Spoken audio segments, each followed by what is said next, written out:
नमस्कार, उत्तराखंड समाचार में आपका स्वागत है। मैं रेणु प्रीति पंत। सबसे पहले मुख्य समाचार।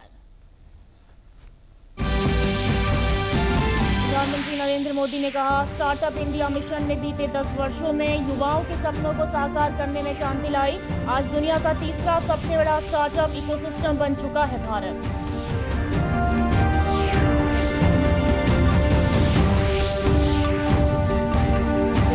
बल्लभपुर पांवटा साहिब राष्ट्रीय राजमार्ग का लगभग 95% काम पूरा।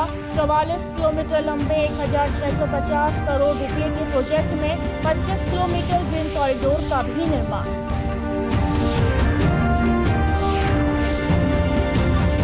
हरिद्वार रुड़की विकास प्राधिकरण की बोर्ड बैठक में कई प्रस्तावों को मिली मंजूरी। प्रस्तावित मास्टर प्लान पर चर्चा। पिछली बैठक के अधिकतर कार्यों की गई समीक्षा।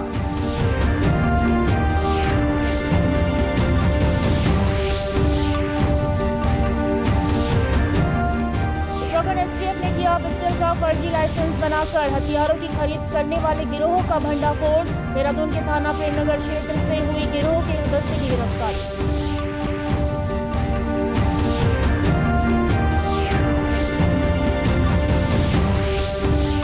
और बिगड़ती कानून व्यवस्था को लेकर कांग्रेस ने किया उत्तराखंड पुलिस मुख्यालय का घेराव। बीजेपी प्रदेश अध्यक्ष ने कसा तंज, जन समस्याओं को मुद्दा बनाए कांग्रेस।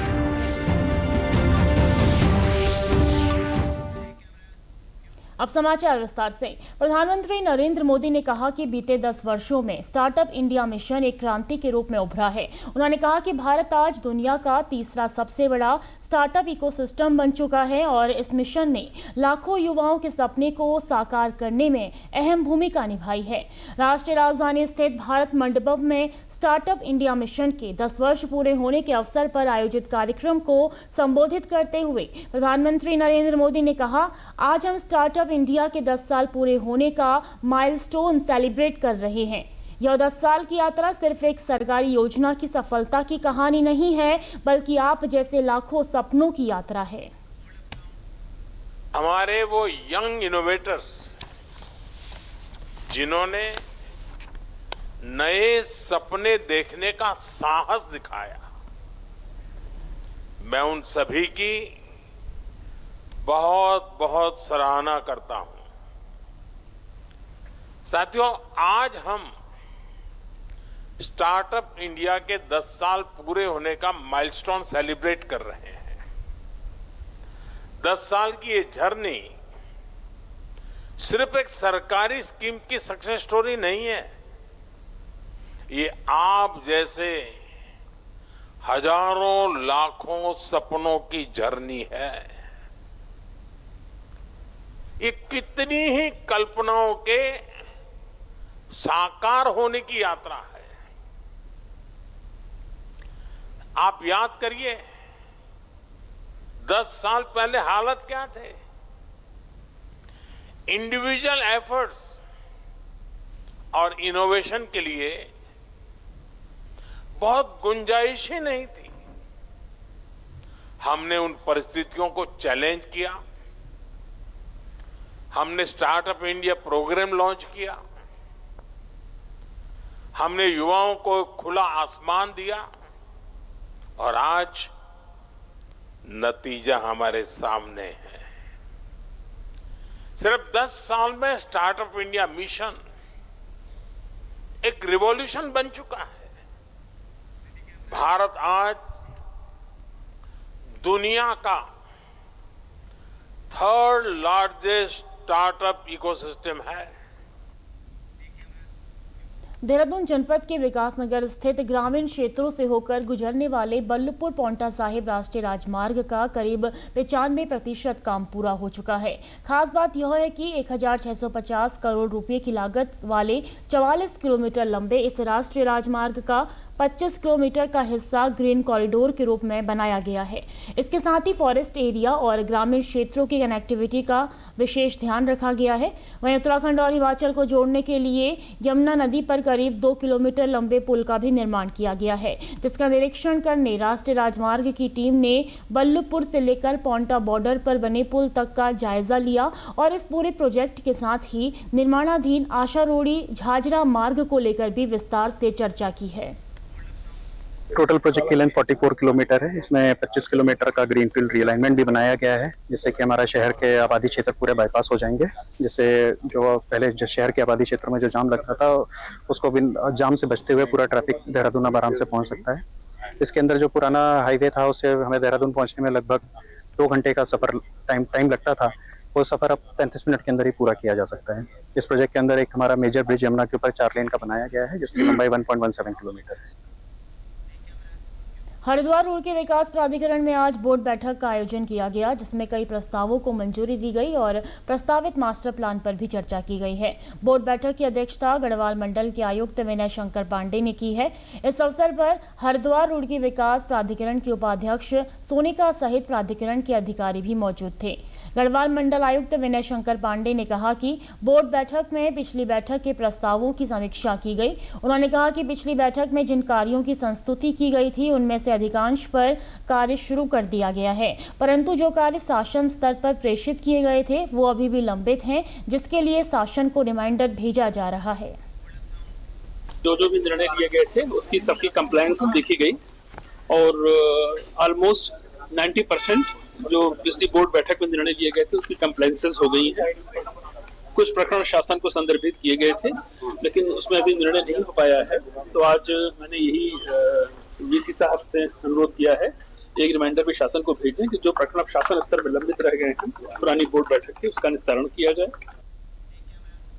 उत्तराखंड एसटीएफ ने पिस्टल का फर्जी लाइसेंस बनाकर हथियारों की खरीद करने वाले गिरोह का भंडाफोड़ करते हुए गिरोह के सदस्य को गिरफ्तार किया है। पकड़े गए हथियार व अभियुक्त की गिरफ्तारी के संबंध में वरिष्ठ पुलिस अधीक्षक एसटीएफ नवनीत सिंह भुल्लर द्वारा जानकारी दी गई है। एसएसपी एसटीएफ का कहना है कि कुछ समय पूर्व सूचना प्राप्त हुई थी कि बाहरी राज्यों से अपराधी किस्म के लोगों द्वारा फर्जी तरीके से अवैध शस्त्र लेकर फर्जी लाइसेंस प्राप्त कर उत्तराखंड की शस्त्र पंजिका में दर्ज कराए गए हैं, जिस पर टीम द्वारा कार्यवाही करते हुए एक अभियुक्त को थाना प्रेमनगर क्षेत्र से गिरफ्तार किया गया। गिरफ्तार अभियुक्त से पूछताछ के दौरान पता चला है कि उत्तराखंड राज्य में बाहरी राज्यों से फर्जी शस्त्र लाइसेंस बनाकर उत्तराखंड राज्य के कई जिलों में दर्ज कराए गए हैं। मनोज नाम का व्यक्ति है, वर्तमान में प्रेमनगर थाना क्षेत्र में रह रहा था और वहाँ पे बिदौली पौंदा की तरफ जमीनों के कारोबार कर रहा था। इसको अरेस्ट किया गया है और इसका 2020 में यहाँ पे एक वेपन लाइसेंस का पंजीकरण है 30 कैलिबर की पिस्टल का, और इसने 2020 में जब ये रजिस्ट्रेशन कराया तो ये मेरठ से ये इसने ट्रांसफ़र करवाया लाइसेंस, और जब मेरठ से हमने पता किया तो वहाँ पे लाइसेंस सिरसा हरियाणा से ट्रांसफ़र होकर आया था, और सिरसा हरियाणा से जब जानकारी की गई जिलाधिकारी कार्यालय से तो उनके द्वारा बताया गया कि इसके नाम पर और इस प्रकार का कोई भी लाइसेंस उनके द्वारा जारी नहीं किया गया है और ये फर्जी एनओसी लेकर इन्होंने यहाँ पे रजिस्टर करा लिया। तो इसमें इसको आईपीसी की धारा 420, 467, 468, 471 और आर्म्स एक्ट 25 में इसके अगेंस्ट प्रेमनगर थाने में मुकदमा दर्ज किया गया है। उत्तराखंड में लगातार बिगड़ती कानून व्यवस्था को लेकर विपक्षी पार्टी कांग्रेस सरकार पर हमलावर है। प्रदेश अध्यक्ष गणेश गोदियाल के नेतृत्व में कांग्रेस कार्यकर्ताओं ने पुलिस मुख्यालय का घेराव करते हुए जमकर नारेबाजी की है। हालांकि पुलिस हेडक्वार्टर से पहले ही सभी कांग्रेस कार्यकर्ताओं को पुलिस ने बैरिकेडिंग लगाकर रोकने का काम किया, जिसके बाद आक्रोशित कांग्रेसी नेताओं ने सड़क पर बैठकर जमकर नारेबाजी की है कि उन सब पर एफआईआर दर्ज न हो जाए, मुकदमे दर्ज न हो जाए और ये जांच सीबीआई को, तटस्थ एजेंसी को, जब तक ये जांच, क्योंकि आरोप पुलिस पर है ना, तो जांच पुलिस करेगी, कैसे होगा? एसआईटी में कौन है? और एसआईटी सीबीआई गठित करे अपनी तरफ से। सीबीआई की अगर एसआईटी गठित होती है तो उसका स्वागत है, लेकिन यही पुलिस आरोपी, यही पुलिस एसआईटी, यही पुलिस सब कुछ, तो कहाँ से जांच होगी? वहीं कांग्रेस के पुलिस मुख्यालय घेराव कार्यक्रम पर तंज कसते हुए भाजपा प्रदेश अध्यक्ष महेंद्र भट्ट ने कहा कि कांग्रेस मुद्दा विहीन पार्टी है। इस प्रकार के विषयों को मुद्दा बनाकर केवल राजनीति करने का काम कांग्रेस कर रही है। सरकार ने तत्काल मामले का संज्ञान लेकर एसआईटी गठित कर जांच के आदेश दिए हैं। जांच के बाद जो भी अपराधी पाए जाएंगे उन पर कार्रवाई भी की जाएगी। वहीं प्रदेश अध्यक्ष भाजपा ने हिदायत दी है कि कांग्रेस को जन समस्याओं के विषयों को लेकर मुद्दे उठाने चाहिए। इस प्रकार जनता के बीच भ्रम फैलाना उचित नहीं है। मैं शुरू से इस बात को कहता हूं कि कांग्रेस मुद्दाविहीन हो चुकी है, कोई इशू बचते नहीं है। सरकार हर विषय को बहुत गंभीरता से लेती है माननीय मुख्यमंत्री जी के सामने जब प्रकरण आया तो तत्काल उसकी SIT की गठन हो चुका है। कुमाऊं कमिश्नर उस जांच में लगे हुए हैं। बहुत जल्दी दूध का दूध पानी का पानी होगा। और कांग्रेस के लोगों से मैं अभी एक ही अपील करना चाहूँगा कि जन समस्याओं को लेकर तो विषय खड़े करें, समझ में बात आती है, लेकिन कुछ ऐसे विषय जिसमें सरकार का कोई बहुत ज़्यादा एक प्रकार से मैं कह सकता हूँ कि ना तो दखलंदाजी होती है और इस प्रकार के वातावरण बनाकर केवल एक वातावरण को दूषित करने का जो काम हो रहा है वो उचित नहीं है। SIT जांच में दूध का दूध पानी का पानी होगा, अपराधी सलाखों के अंदर होंगे। देहरादून में सड़कों पर बेलगाम दौड़ रहे विक्रम चालकों पर अब परिवहन विभाग ने शिकंजा कसना शुरू कर दिया है। यात्रियों की सुरक्षा को लेकर बड़ा फैसला लिया गया है। देहरादून शहर में विक्रम चालकों के लिए अब वर्दी और पहचान पत्र अनिवार्य कर दिया गया है। सभी विक्रमों पर यात्री और सड़क सुरक्षा से जुड़े हेल्पलाइन नंबर भी चस्पा किए गए हैं। विक्रम चालकों का पूरा विवरण पुलिस और परिवहन विभाग के पास दर्ज रहेगा। परिवहन विभाग और पुलिस की संयुक्त कार्रवाई के तहत रेंजर्स ग्राउंड में 142 विक्रम और उनके चालकों का सत्यापन किया गया। इस दौरान विक्रम की फिटनेस की जांच की गई और चालकों के दस्तावेजों का रिकॉर्ड तैयार किया गया। चालकों का नाम, मोबाइल नंबर, फोटो और स्थायी पता परिवहन विभाग की वेबसाइट पर अपलोड किया जाएगा। परिवहन विभाग का कहना है कि इस अभियान से यात्री सुरक्षा मजबूत होगी और शहर की सड़कों पर अनुशासन सुनिश्चित किया जा सकेगा। दिन तक ये पूरा अभियान चलेगा हमारा। और साथ ही जो ड्राइवर है, ड्राइवर का पुलिस वेरिफिकेशन हम करवा रहे हैं। जो लोकल ड्राइवर्स हैं उनका पुलिस पहचान ऐप से पुलिस की टीम भी हमारे साथ है, पूरा सहयोग मिल रहा है हमारे को। उसमें पुलिस वेरिफिकेशन के बाद हम एक ID कार्ड इशू करेंगे उनको, जिसमें पुलिस और हमारे यहाँ से हमारे ऑफिसर के साइन होंगे। और वो आई कार्ड हर ड्राइवर को जो विक्रम वाला होगा उसको लेके इसमें अपने साथ हमेशा चलना पड़ेगा जब भी वो गाड़ी ड्राइव करेंगे। साथ ही हम यूनिफॉर्म के लिए हमने एक जैकेट के लिए इनको बोला है कि क्योंकि ड्राइवर्स इनके चेंज होते रहते हैं, तो हमने कहा ताकि ड्राइवर जो है वो आइडेंटिफाई हो जाए, तो उसके लिए एक खाकी कलर की जो एज पर हमारे नॉर्म्स हैं उसमें खाकी कलर की जैकेट के लिए हमने बोला है कि वो आप इसको सब पे हम लागू करेंगे। और कोई भी अगर अभियान के बाद, वेरिफिकेशन ड्राइव के बाद अगर उल्लंघन करता हुआ पाया जाता है या जिसने वेरिफिकेशन नहीं करवाया तो उसके विरुद्ध हमारी टीम कार्रवाई करेगी। इसमें यहाँ रुकेंगे एक छोटे से ब्रेक के लिए, जल्द लौटते हैं आपके बीच।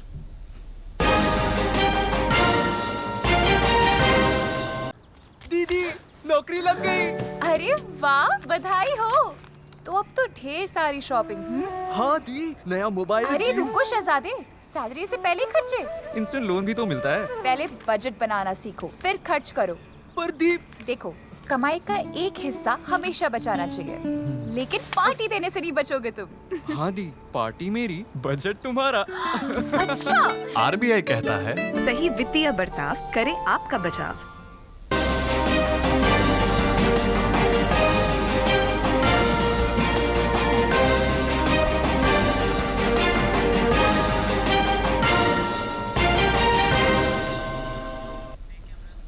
ब्रेक के बाद एक बार फिर आपका स्वागत है। बात करेंगे अगली खबर की। जल शक्ति मंत्रालय की 93 प्रमुख परियोजनाओं में तेजी से प्रगति। प्रधानमंत्री नरेंद्र मोदी की निगरानी में 86,000 करोड़ की इन परियोजनाओं का 73% भौतिक कार्य पूरा हो चुका है। नदी विकास, बाढ़ नियंत्रण और सिंचाई सुधार में अब तक 126 अड़चनों में से 106 का समाधान भी किया जा चुका है।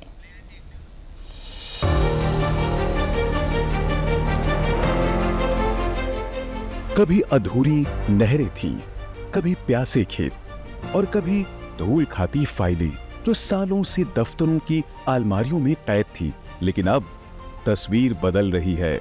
देश की जल धमनियों को फिर से जिंदा करने का संकल्प अब जमीन पर उतरता दिख रहा है। जल शक्ति मंत्रालय की बड़ी परियोजनाओं को प्रधानमंत्री के प्रगति मंच से नई ऊर्जा मिली है। आज देश भर में जल शक्ति मंत्रालय की 93 बड़ी परियोजनाएं प्रधानमंत्री गति शक्ति यानी PMG सिस्टम की निगरानी में तेजी से अपने लक्ष्य की ओर आगे बढ़ रही हैं। इन परियोजनाओं में करीब 2,86,000 करोड़ रुपए का निवेश किया गया है। इनमें से 10 अत्यंत महत्वपूर्ण परियोजनाएं जिनकी लागत 43,583 करोड़ रुपए है, सीधे प्रधानमंत्री की अध्यक्षता वाले प्रगति मंच पर समीक्षा के दायरे में रही। ये वही परियोजनाएं हैं जो सिंचाई, नदी विकास और बाढ़ नियंत्रण जैसी देश की बुनियादी जरूरतों से जुड़ी हैं। प्रगति से अब तक 73% भौतिक प्रगति हासिल हो चुकी है। हालांकि राह आसान नहीं थी। इन 93 परियोजनाओं में कुल 126 अड़चनें सामने आई, लेकिन प्रगति की ताकत देखिए, इनमें से 106 मुद्दे पहले ही सुलझाए जा चुके हैं। प्रगति में समीक्षा की गई परियोजनाओं से जुड़े 30 मुद्दों में से 14 का समाधान केंद्र और राज्यों के साझा प्रयास से हुआ। 44,122.94 करोड़ रुपए लागत वाली जल शक्ति मंत्रालय की कैपिटल इन्वेस्टमेंट पोर्टफोलियो में अब तक 44 परियोजनाएं पूरी हो चुकी हैं। वहीं करीब 2.42 लाख करोड़ रुपए की लागत वाली 49 परियोजनाएं अभी निर्माणाधीन है, जिनमें से 9 परियोजनाओं की समीक्षा स्वयं प्रधानमंत्री स्तर पर हुई। देखिए, प्रधानमंत्री जी के डायरेक्ट परियोजनाओं। खबरों में आगे बढ़ेंगे। हर की पैड़ी क्षेत्र में गंगा सभा द्वारा अहिंदू क्षेत्र निषिद्ध के बैनर लगाए जाने को लेकर तमाम तरह की चर्चाएं हो रही हैं। वहीं गढ़वाल मंडल आयुक्त विनय शंकर पांडे ने कहा कि इस बारे में जांच की जाएगी कि नगरपालिका के नियम इस बारे में क्या हैं, अतः अभी इस बारे में कोई टिप्पणी करना उचित नहीं होगा। अब ये तो देखने के बाद पता लगेगा कि कौन से पोस्टर लगे हैं, म्युनिसिपल एक्ट क्या कहता है, गंगा सभा का क्या वर्जन है। इन चीजों की मैं बहुत अवेयर नहीं हूं और देखने के बाद इस पर कोई टिप्पणी कर सकता। उत्तराखंड की समृद्ध सांस्कृतिक और ऐतिहासिक विरासत को संजोने की दिशा में एक अहम कदम उठाया गया है।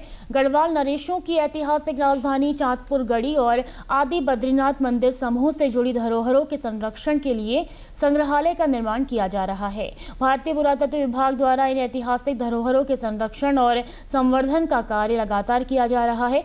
16 मंदिरों के समूह वाले आदि बद्रीनाथ मंदिर परिसर में 2 मंदिर खंडित अवस्था में हैं। वहीं चांदपुर गढ़ी से प्राप्त गढ़ नरेशों से जुड़ी धरोहरों, खुदाई में मिली वस्तुओं और अन्य पुरातात्विक अवशेषों के संरक्षण के लिए आदि बद्री मंदिर समूह के समीप संग्रहालय का निर्माण किया जा रहा है। पुरातत्व विभाग के द्वारा जो यहाँ पर कार्य किया जा रहा है और अभी जो ये मंदिर है वो भी उन्हीं के संरक्षण में है और ये हमारी पौराणिक धरोहर है और सबसे सुगम धाम इसे कहा जाता है। बिल्कुल सड़क मार्ग से जुड़ा हुआ है। रानीखेत कंटक मोटर मार्ग पर है, नारायणगंगा के किनारे है। और जो यहाँ पर संग्रहालय की बात हम कर रहे हैं, जो आजकल भी काम चल रहा है, संग्रहालय निर्माण को लेकर क्षेत्र में उत्साह का माहौल है। स्थानीय लोग और बुद्धिजीवी वर्ग से सांस्कृतिक संरक्षण की दिशा में बड़ा कदम बता रहे हैं। ये मंदिर समूह जो है पुरातत्व विभाग के संरक्षण में है। यहाँ पर जो भी संरक्षण का कार्य होता है उनके द्वारा किया जा रहा है।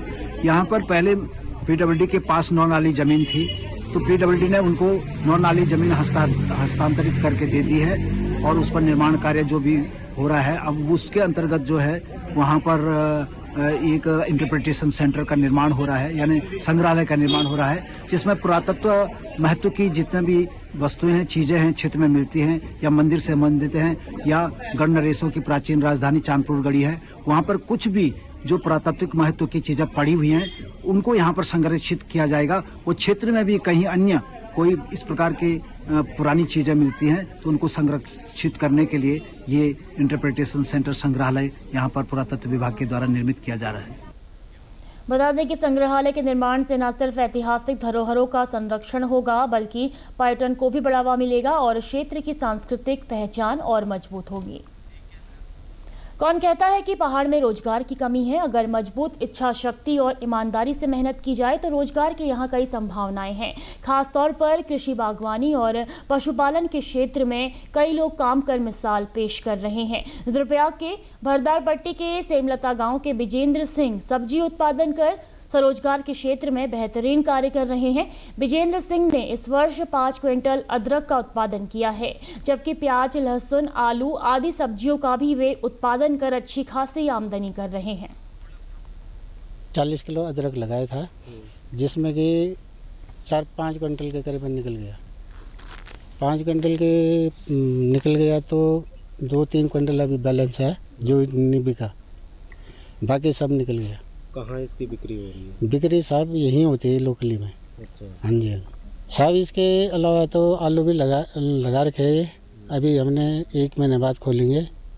और लहसुन भी है, लहसुन भी लगा रखा है, धनिया है और प्याज लगा रखा है। प्याज भी लोकली में चले जाता है, लहसुन प्याज सब लोकली में चले जाता है। काश्तकार विजेंद्र सिंह के साथ उनकी पत्नी शशि देवी भी इस कार्य को करती हैं। हालांकि वे जंगली जानवरों से बचाव के लिए सरकार से घेर बाड़ और पानी का टैंक निर्माण की मांग कर रही हैं। वहीं बड़ी बात यह है कि इनकी सब्जियां घर से ही बिक जाती हैं। ग्राहक इनके घर पर आकर ही ताजी सब्जियां खरीदते हैं, जिससे इनको भी खासा फायदा हो रहा है। आज तक हमारे बीच में कोई भी नहीं आया। हम चाहते हैं सरकार से कि हमें घेर बाड़ मिले, क्योंकि हमें रात भर यहाँ आना पड़ता है अपने खेत की सुरक्षा के लिए। इसलिए हम चाहते हैं कि सरकार हमें घेर बाड़ दे। और बाकी हमारा लहसुन लगा रखा है, अदरक लगा रखा है। तीन क्विंटल मेरा अदरक हो रखे हैं। 30-35 क्विंटल मेरे प्याज भी हो जाती है। 1 क्विंटल मेरे लहसुन भी हो जाती है। हम मिर्ची, लहसुन, धनिया, अदरक कभी नहीं खरीदते हैं। हम यही सुविधा देखेंगे कि सरकार द्वारा इनके लिए घेर बाड़ हो जाए, पानी की सुविधा हो जाए। यहाँ पे बहुत अच्छा अदरक हो रखा है। आजकल मैं भी यहाँ अदरक खरीदने के लिए आई हूँ। मैंने 15 किलो अदरक खरीदा है अभी। और यहाँ पे इनको देखने को मिल रहा है, खेती में लहसुन लगा रखा है, आलू लगा रखा है, प्याज लगा रखा है। अगली खबर की बात करेंगे। पहाड़ों की रानी मसूरी में टिहरी बाईपास रोड स्थित निजी स्कूल की भूमि पर बनी बाबा बुल्ले शाह की मजार और आसपास मौजूद अन्य मजारों को लेकर शुक्रवार को उस समय तनाव की स्थिति बन गई, जब बजरंग दल के कार्यकर्ता मजार परिसर में पहुंचे और विरोध प्रदर्शन करते हुए जमकर हंगामा किया। प्रदर्शन की सूचना मिलते ही मसूरी प्रशासन, पुलिस और नगर पालिका की टीम मौके पर पहुंची और स्थिति को नियंत्रित किया। बजरंग दल के कार्यकर्ताओं का आरोप है कि पहले यहां केवल एक ही मजार थी, लेकिन समय के साथ अब दर्जनों मजारें बना दी गई हैं। उनका कहना है कि यह एक सोची समझी साजिश के तहत किया जा रहा है। यहाँ पे सिर्फ एक ही मजार देखी थी, ये जो यहाँ पे मजार है। उसके बाद यहाँ पे फिर दूसरी मजार बनी, फिर ये जो पर एक और बड़ी मजार है वो बनी है। फिर अभी परसों आए तो यहाँ पे देखे तो ये 7-8 मजारें और बन चुकी है। अभी बढ़ते बढ़ते आप खुद देखिए, अगर इस पर अगर शासन प्रशासन कुछ ना करे तो ज़्यादा से ज़्यादा 15-20। कल के दिन आप इधर चल जाओ अंडा खेत और क्या कहते हैं दला हिल चले जाइए, आप क्या कहते हैं बालूगंज वो क्या कहते हैं हो गया आपका किंगरेज चल जाइए, वहाँ पे देखिए आप नई मजारें हर जगह बनने में लगी है। ठीक है, और हम अब शासन प्रशासन से ये मांग करना चाहते हैं कि क्या कहते हैं जल्द से जल्द इस कार्रवाई को रोका जाए और ये जो है इसे बंद किया जाए। वहीं मौके पर पहुंचे नगर पालिका अधीक्षक अनिरुद्ध चौधरी ने स्थिति स्पष्ट करते हुए कहा कि बाबा बुल्ले शाह की मजार किसी भी प्रकार की सरकारी या वन विभाग की भूमि पर नहीं है, बल्कि यह पिछले करीब 50 वर्षों से निजी संपत्ति पर स्थापित है। उन्होंने बताया कि संबंधित भूमि निजी स्कूल की है। अभी सोशल मीडिया पर एक वीडियो अपलोड हुआ था जिसमें जो एलन स्कूल में एक बुल्ले शाह मज़ार है उसकी स्थिति देखने के लिए तो नगर पालिका और राजस्व विभाग से हमारे एंटी साहब, वन विभाग से भी आए थे, उनका सर्वेक्षण किया गया है इसका। साथ ही साथ में एलन स्कूल के प्रतिनिधि भी थे, उनके द्वारा अवगत कराया गया कि जो मज़ार है जो उन्हीं की संपत्ति पर अवस्थित है और उनको समय समय पर उनके बोर्ड के द्वारा, एलन स्कूल के बोर्ड के द्वारा इसे दी गई है ज़मीन, ये कहा गया उनके द्वारा। हमारे स्कूल के द्वारा 50 वर्षों से पहले की दी गई है। ये स्कूल की संपत्ति है। इसका हर बार जब भी मीटिंग होती है इसका जिक्र होता है मज़ार का, और उसको उनको एक हद तक दिया हुआ है कि इससे आगे वो लोग नहीं जाएंगे, तो वो वहीं तक ही सीमित है। उसके आगे का हमारा कोई उसमें वो नहीं है। बाकी हमारी अपनी प्रॉपर्टी है, वो हमारी अपनी प्रॉपर्टी में 50 साल से ऊपर से दिया हुआ है। बागेश्वर का ऐतिहासिक उत्तरायणी मेले में इन दिनों हिमालयी जड़ी बूटियों का कारोबार खास आकर्षण का केंद्र बना हुआ है। उत्तरायणी मेले में जड़ी बूटी उत्पादों की जमकर खरीद फरोख्त हो रही है। धारचूला, मुंसियारी, दारमा, जोहार, व्यास, चौंदास और बागेश्वर के दानपुर क्षेत्र से आए व्यापारी हिमालयी जड़ी बूटियां लेकर मेले में पहुंचे हैं। तिब्बत व्यापार के समय से चली आ रही यह परंपरा आज भी कायम है। रोजमर्रा के उपयोग से लेकर कई गंभीर बीमारियों के इलाज में इस्तेमाल होने वाली इन जड़ी बूटियों की मांग लगातार बढ़ रही है। हम लोग कई वर्षों से आ रहे हैं और हमारी पुश्तरी पेशा भी है, हमारा ये कारोबार भी है। जो हमारे संबंधी है इस उत्तरायणी मेले से जो है पुश्तनी है, तो हम भी बरकरार रख रहे हैं अभी। और हमारा भी जैसे कारोबार जम्बू, गदरियानी, जड़ी बूटियाँ हैं, उलन वस्त्र है, और दाल में जैसे राजमा की दालें हैं और कई अनेक चीज़ें लेके हम लोग उत्तरायणी मेले में आते हैं, जिससे हमारे आजीविका इससे चलता है।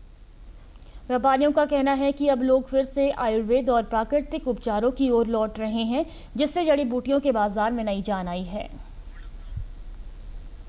हम जम्बू, गंधन, कुटकी, कीड़ा जड़ी, हत्ता जड़ी, हम सारी चीज़ें मेडिसिन अवेलेबल कराते हैं। वुलन की चीज़ें जैसे लोई, थुलमा, टोपी, अंगूरा के हमारे पास सारी चीज़ें अवेलेबल हैं। जैसे हमारे पास जम्बू के प्राइस है 30 रुपये तोला, गंदरैनी 30 रुपये तोला, तिमूर, काला जीरा और हरड़, मुलेठी, सारी चीज़ें अवेलेबल हैं।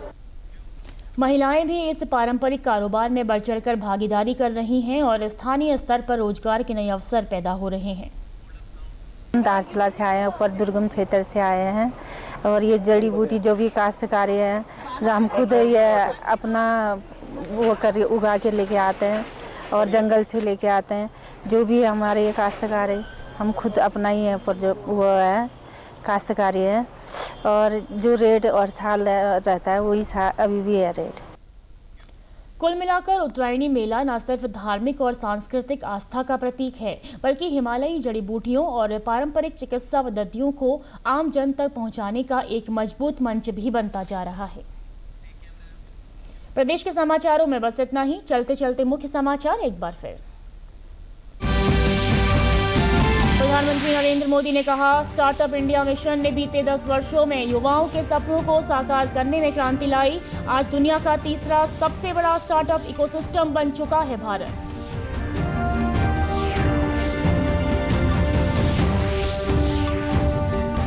देहरादून के बल्लभपुर पांवटा साहिब राष्ट्रीय राजमार्ग का लगभग 95% काम पूरा। 44 किलोमीटर लंबे 1650 करोड़ रुपए के प्रोजेक्ट में 25 किलोमीटर ग्रीन कॉरिडोर का भी निर्माण।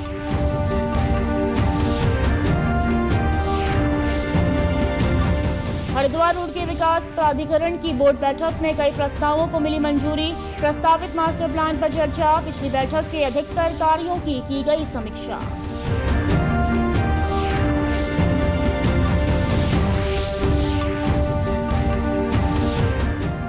उत्तराखंड एसटीएफ ने किया पिस्टल का फर्जी लाइसेंस बनाकर हथियारों की खरीद करने वाले गिरोह का भंडाफोड़। देहरादून के थाना प्रेमनगर क्षेत्र से हुई गिरोह के सदस्य की गिरफ्तारी।